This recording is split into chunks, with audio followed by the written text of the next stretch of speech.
Evo sada idemo snimati seminar, online seminar o radu od kuće i o radu izvanrednim okolnostima. Situacija je takva da moramo takve stvari snimati jer su korisne i poslodavcima i radnicima u ovoj situaciji.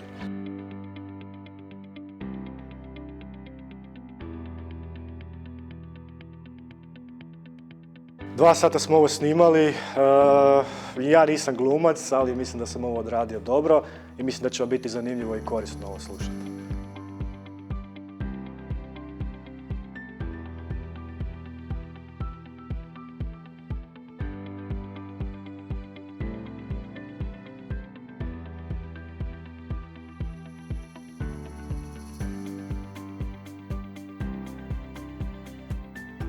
Da bismo se sa krizama suočili kako treba i znali što treba, barem je od ovog tu.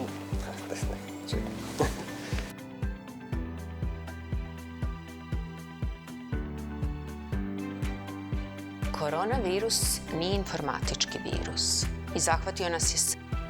Koronavirus nije informatički virus i zahvatio nas je sve.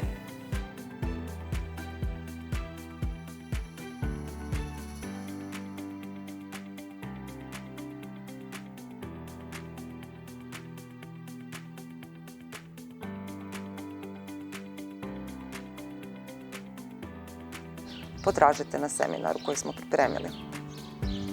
Bravo, super. Ja mislim da će biti dobro, a? Vi recite, vi ste šef.